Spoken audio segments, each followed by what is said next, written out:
Hello and welcome again to the Khan Lai Studies.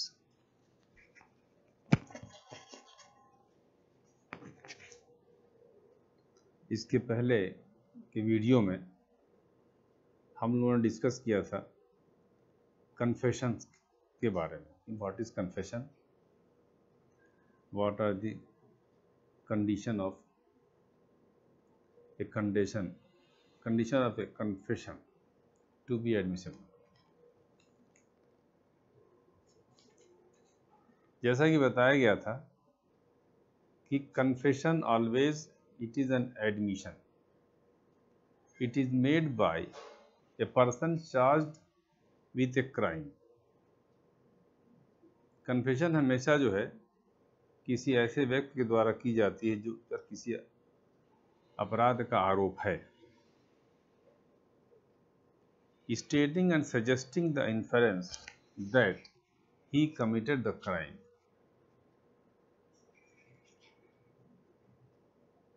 वो जो admission है वो या तो ये स्वीकार कर लेता है कि उसने अपराध किया है, या इस ओर निष्कर्ष निकालता है कि उसके द्वारा अपराध किया गया है।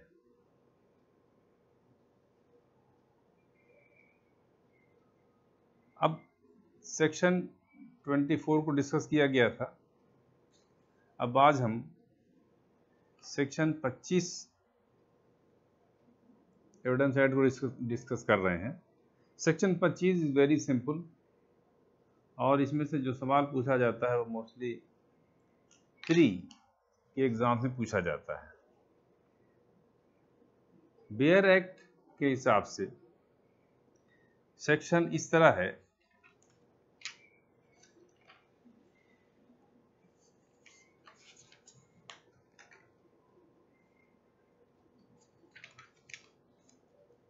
no confession made to a police officer shall be proved as against a person accused of any offense. No confession made to a police officer shall be proved as against a person accused of any offense. Object क्या है? पहली बात यह समझ लें कि this section covers an expression the accused when he was not in a police custody and when he was free, क्योंकि section 26 deal करेगा पुलिस कस्टडी की कन्फेशन। सेक्शन 25 ऐसे अभियुक्त के कन्फेशन को डील कर रहा है जो अभी तक पुलिस कस्टडी में नहीं। When he was free, object of this section क्या है? To prevent the practice of torture by the police for extracting confession from accused persons. इसलिए क्लियर कट बैन इस पर लगाया गया है, ब्लैंकेट बैन है कि no confession made to a police officer shall be proved as against a person यानी who is accused of any offence. यानी पुलिस अधिकारी को की गई संस्वीकृतियां किसी अपराध के अभियुक्त के विरुद्ध साबित नहीं की जा सकती। अब इसको डिस्कस करेंगे। जैसे एफआईआर के बारे में है कि अगर एक्यूज्ड ही ने एफआईआर दाखिल की है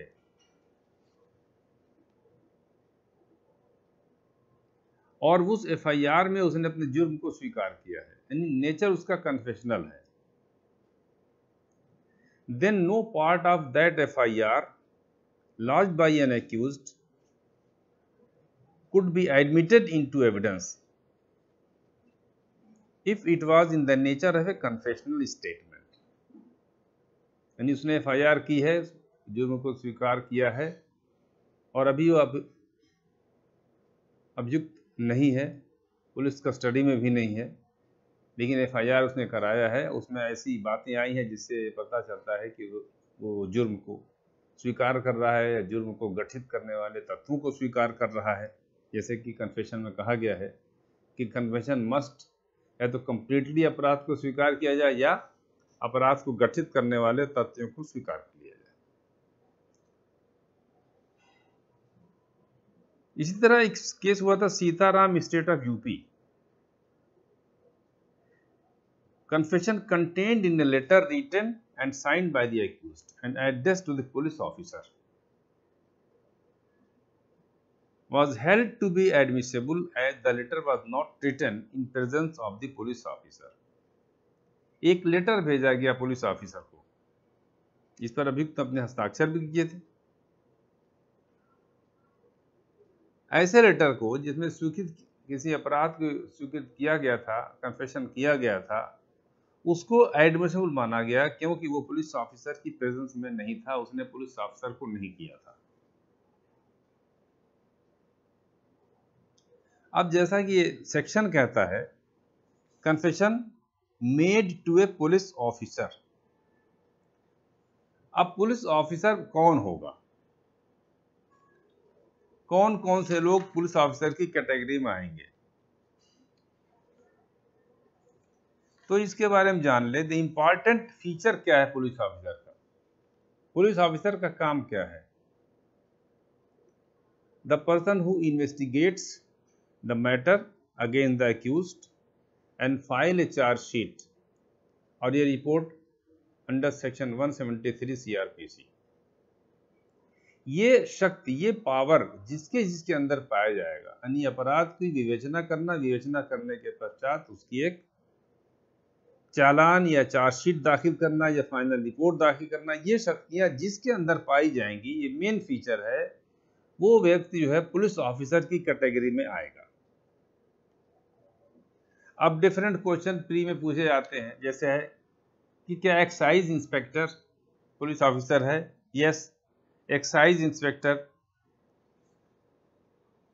सेक्शन 25 पुलिस एविडेंस एक्ट में पुलिस ऑफिसर की कैटेगरी में आएगा। इसी तरह कुछ केसेस में डिसाइड किया गया है, जो गांव के चौकीदार है, पुलिस पटेल है, आबकारी अधिकारी है, और सारे पुलिस अधिकारी हैं, ये सब के सब पुलिस अधिकारी, जिनको पुलिस की शक्तियां प्राप्त होती हैं। कस्टम ऑफिसर के बारे में एक केस लॉ में कहा गया है कि कस्टम ऑफिसर पुलिस अधिकारी नहीं है। फीरा के अधीन जो अधिकारी हैं वो भी पुलिस अधिकारी नहीं है। तो कोर्ट को ये देखना है कि क्या उन्हें क्राइम को इन्वेस्टिगेट करने और चार्जशीट दाखिल करने की शक्तियां प्राप्त हैं कि नहीं है। तो जिस व्यक्ति को ये शक्तियां प्राप्त होंगी वो कहा जाएगा पुलिस ऑफिसर। ये रेलेवेंट इसलिए है कि धारा 25 में यही कहा गया है कि पुलिस अधिकारी को की गई कोई भी संस्वीकृत अपराधी के विरुद्ध साबित नहीं की जा सकती है। तो पहले जानना जरूरी है कि पुलिस अधिकारी की कैटेगरी में ऐसे ये लोग जानते हैं कि सब इंस्पेक्टर है ये, लेकिन डिफरेंट लॉ इन्फोर्सिंग एजेंसीज हैं, उनके बहुत से ऑफिसर हैं जिन्हें पुलिस की ये शक्तियां प्रदान की जाती हैं।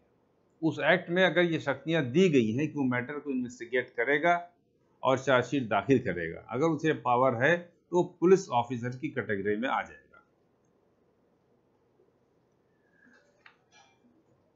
ये दूसरी बात आ गई है। और दूसरी बात, वो स्टेटमेंट जो है वो कन्फेशनल होना चाहिए।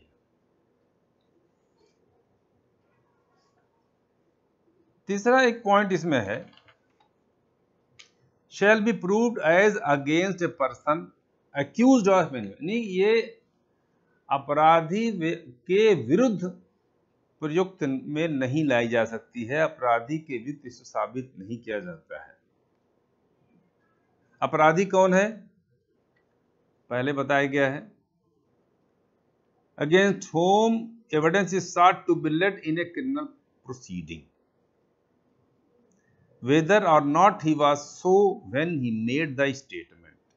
Accused person को डिफाइन हमने पहले भी किया था कि ऐसा व्यक्ति जिसके विरुद्ध किसी आपराधिक कार्रवाई में साक्ष्य लीड की जानी है, साक्ष्य प्रस्तुत की जानी है, चाहे वो व्यक्ति उस समय अपराधी ना रहा हो, अभियुक्त ना रहा हो जिस समय उसने ये स्टेटमेंट दिया था, यानी कन्फेशनल स्टेटमेंट जब उसने दिया था, भले उस समय अपराधी ना रहा हो, ड्यूरिंग इन्वेस्टिगेशन उसका नाम आया और उसे अपराधी बना दिया गया। तो ये दोनों तरह के लोग जो हैं ये अपराधी माने जाएंगे, एक्यूज्ड ऑफ एनी ऑफेंस की कैटेगरी में आएंगे। तो इसमें आता है कि it can not be used against a person accused of an offence, can not be. But अगला क्वेश्चन फिर आता है कि क्या एक्यूज इसे अपने पक्ष में यूज कर सकता है? इस पर भी ला है कि अभियुक्त के विरुद्ध तो ये बयान जो है नहीं यूज किया जाएगा, नहीं साबित किया जाएगा, लेकिन अपने ही स्टेटमेंट को अभियुक्त जो है अपने पक्ष में साबित कर सकता है। The confession made by an accused to a police officer cannot be utilized by the prosecution, but it can be used by the accused for his defense. अभी आपको केस ला देते हैं कि उससे फायदा उसे क्या हो सकता है accused को।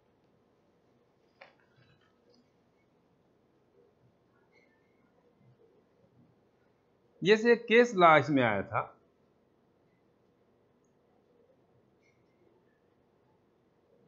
Madaiya versus state 1922 criminal law journal page 502। 1922 का ये केस है। Accused was allowed to rely upon his confessional statement made to the police explaining why he killed his wife. उसका जो स्टेटमेंट था, जो कन्फेशनल स्टेटमेंट था, उस स्टेटमेंट में उसने एक्सप्लेन किया था कि किन परिस्थितियों में उसने अपने पति की हत्या की थी। क्योंकि ये परिस्थितियां ऐसी हैं कि इसमें जो है ये पता चलता है कि ये अपराध धारा 302 में है या धारा 304 में जाएगा। इस बात के देखने के लिए अक्यूज को ये मौका दिया गया कि अपने द्वारा दिया गया इस बयान को अपने पक्ष में वो साबित कर सकता है, यानी वो एक्सप्लेन कर सकता है उन परिस्थितियों को। अब वो एक्सप्लेनेशन उसने अपने पूर्व बयान में, अपने कन्फेशनल स्टेटमेंट में दिया था। It helped him to shift conviction from under section 302 IPC to one under section 304 IPC। उस एक्सप्लेनेशन का उसे फायदा मिला कि उसका जो दंडादेश था, जो धारा 302 के बजाय उसे सजा धारा 304 IPC में दी गई। इस केस ला में कोर्ट ने निशिकांझा बनाम स्टेट ऑफ बिहार में दिए गए निर्णय को से डिस्टिंग्विश किया।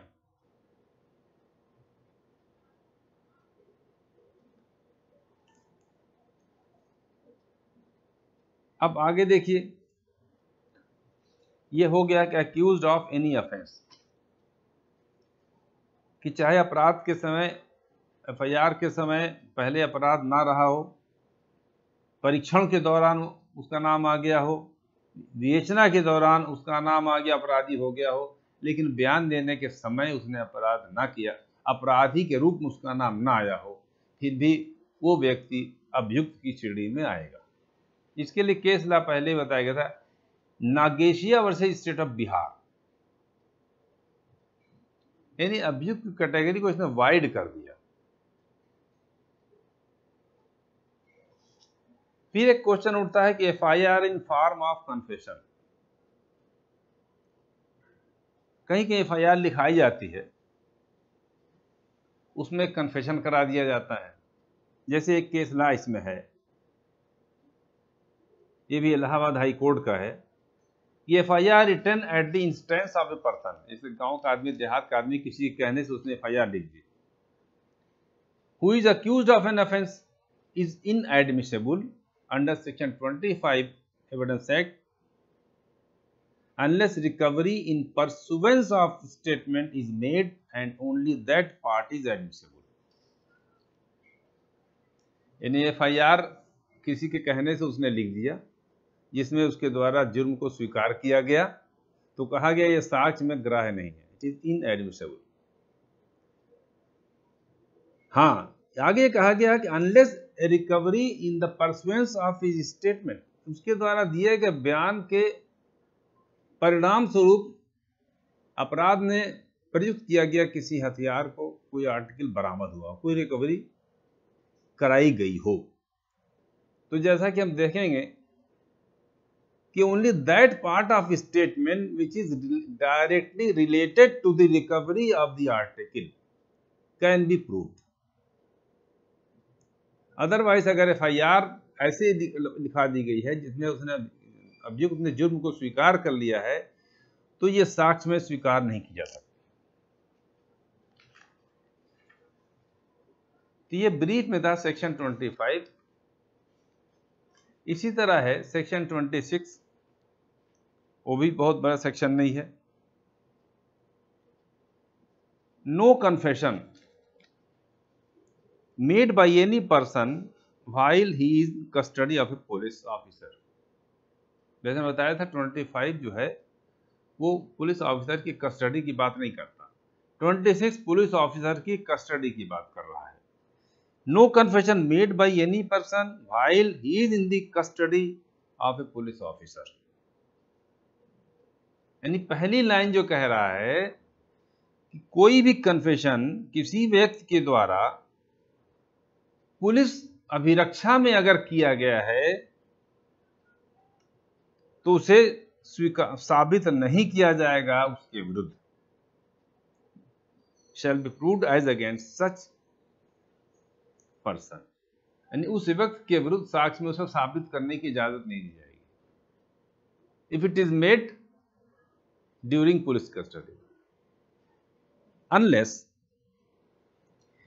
It be made in the immediate presence of A magistrate. अब यहां कंडीशन लगा दी कि अगर मजिस्ट्रेट के सामने उसे पेश किया गया है, पुलिस कस्टडी में इन्वेस्टिगेट करने वाला ऑफिसर जो है पुलिस कस्टडी में मजिस्ट्रेट को प्रेषित करता है अभियुक्त को, और वहां पर विवेचक के द्वारा यह दरखास्त दी जाती है, 167 में यह दरखास्त प्रोड्यूस की जाती है कि ये अभियुक्त जो है अपने जुर्म को स्वीकार करना चाहता है, इसका बयान लिखना।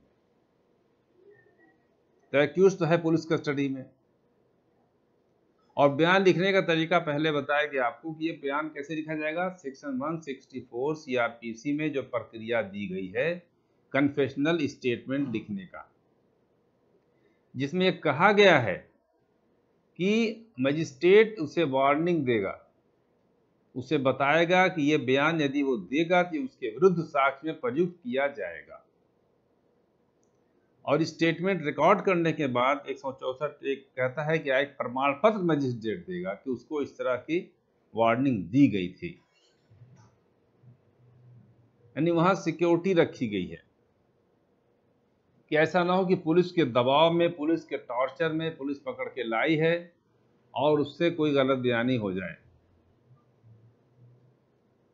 तो इसका तरीका यह भी अपनाए, कोर्ट के द्वारा अपनाया जाता है कि उसको नेक्स्ट डे बुलाया जाता है, कूलिंग पीरियड दिया जाता है कि ताकि वो सोच समझ ले, और उसके बाद जब कोर्ट में आएगा तो वही प्रक्रिया अपनाई जाएगी जो 164 में दी गई है। उससे पहले बताया जाएगा, फिर उसका स्टेटमेंट रिकॉर्ड किया जाएगा, और फिर वो सर्टिफिकेट लिखी जाएगी कि उसे ये इस तरह की चीज़ें बताई गई थी, उसके बाद उसका स्टेटमेंट रिकॉर्ड किया गया था, तो वो उसका होगा जुडिशियल कन्फेशन। तो इसीलिए कहा, अब ये 26 क्या था, confession made by any person while he is in custody of a police shall not be proved unless it is made in the immediate presence of A magistrate. Magistrate के साक्षात उपस्थिति जिसे कहते हैं, मजिस्ट्रेट के सामने बयान होगा, पहले पुलिस ने पेश किया हो। And then what is police custody?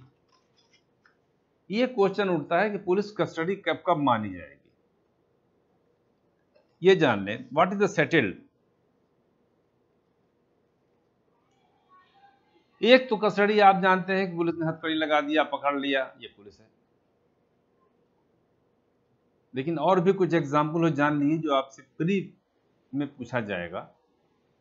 What is settled law? The custody of a police officer for the purpose of section 26 is not mere physical custody. A person may be in custody of a police officer through the other may not be physically in possession of the person of the accused. There must be two things in order to constitute a custody. Firstly, there must be some control imposed upon the movement of the confessioner. He may not be at liberty to go any way he likes. अब कैसे पता किया जाएगा अभिरक्षा में है कि नहीं? यानी हो सकता है स्वयं पुलिस की कस्टडी ना हो, पुलिस जैसे गांव का चौकीदार होता है या किसी और दूसरे विभाग के कोई अधिकारी है, उसके साथ इसको भेज रहा है। अब सवाल यह था टेस्ट कैसे होगा, कस्टडी है कि नहीं? तो पहला जो टेस्ट बताया गया है, there must be control upon the movement of the confessioner, यानी एक्यूज के मूवमेंट पर पुलिस का नियंत्रण है कि नहीं, क्या वो जहां चाहे जा सकता है कि नहीं। अगर वो कहीं जाना चाहे और नहीं जा सकता है, इसका मतलब पुलिस का नियंत्रण। दूसरा बताया, such control must be imposed by some police officer indirectly. ये कंट्रोल जो नियंत्रण है, ये पुलिस अधिकारी के द्वारा प्रत्यक्ष या अप्रत्यक्ष रूप से लगाया जा सकता है।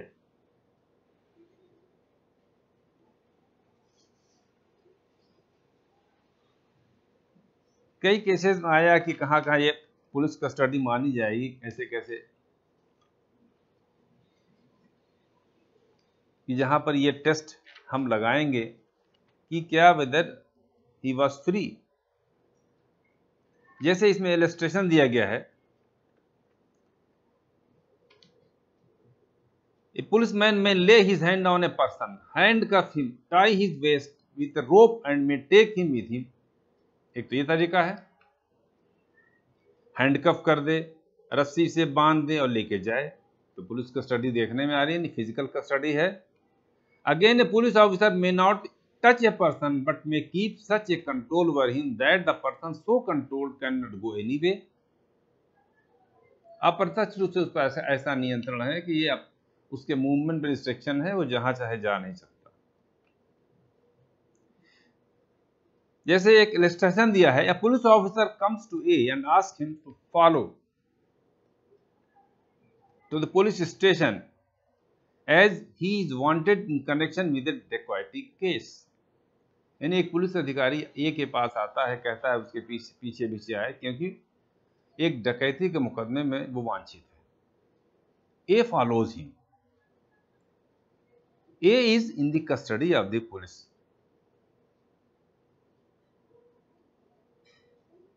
इसी तरह फिर जहां गांव का कोई चौकीदार अपराध होता है, पुलिस के कर्मचारी होता है, पुलिस द्वारा पेड होता है चौकीदार।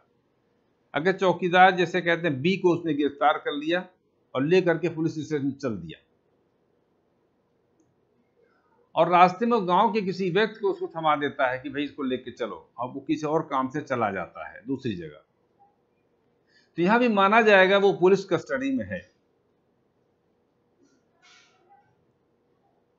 पुलिस कस्टडी स्टार्ट ही तभी से होती है जब जिस समय से अपराधी का मूवमेंट पुलिस के द्वारा नियंत्रित कर दिया जाता है, वो चाहे डायरेक्टली हो या इनडायरेक्टली हो।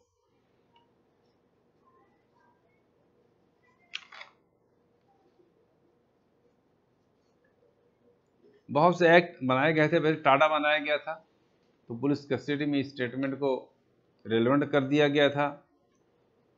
एक केस लाइस मैं देख रहा हूं कि confession recorded by A second class magistrate not authorized by the state government to record a statement of confession, who has recorded a statement under section 164 of CRPC.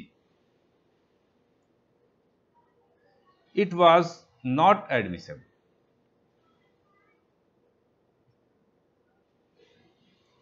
His oral statement to prove the confession was also inadmissible. State of UP है, सिंघाड़ा सिंह 1964 का case है, यानी वो empowered ही नहीं था 164 का बयान लिखने के लिए, उसने बयान लिख लिया।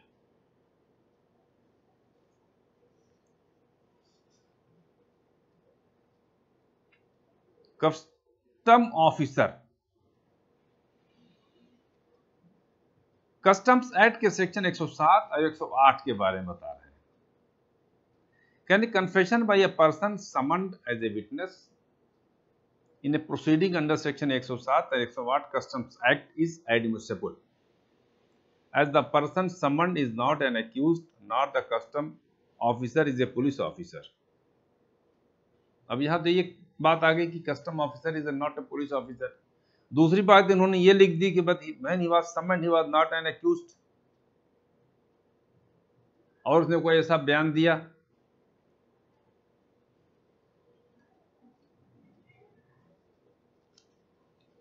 कि ये ब्लैंक एक तरह से पुलिस कस्टडी में किए गए सारे स्टेटमेंट को पर ये धारा 26 रोक लगाती है, 25 और 26 दोनों रिस्ट्रिक्ट करती है कि अक्यूज्ड के खिलाफ अक्यूज्ड के द्वारा की गई स्वीकृतियां संस्वीकृतियां कब साक्ष्य में उसके विरुद्ध साबित नहीं की जा सकती हैं। ये एक पार्ट है। अब हम अगले वीडियो में लेंगे सेक्शन 27 को, क्योंकि सेक्शन 27 डील करता है as a proviso of section 25 and 26, यानी धारा 25 और 26 में जो सामान्य नियम दिया गया है उस सामान्य नियम के अपवाद के रूप में धारा 27 डील करता है।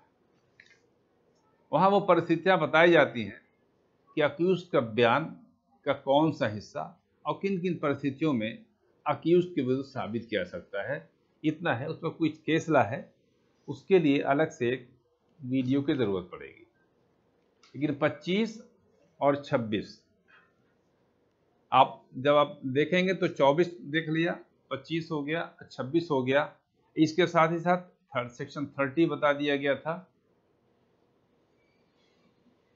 जो सह अभियुक्त एक सह अभियुक्त की स्वीकृतियां जो है दूसरे सह अभियुक्त के विरुद्ध उसकी वैल्यू क्या है, एविडेंशियल वैल्यू क्या है, सेक्शन 30 भी कवर हो गया है। अब एक सेक्शन इसमें बचेगा 28 और 29, ये इसी के साथ हम 27 के साथ डील कर लेंगे। थैंक यू, फिर मिलेंगे नेक्स्ट वीडियो में।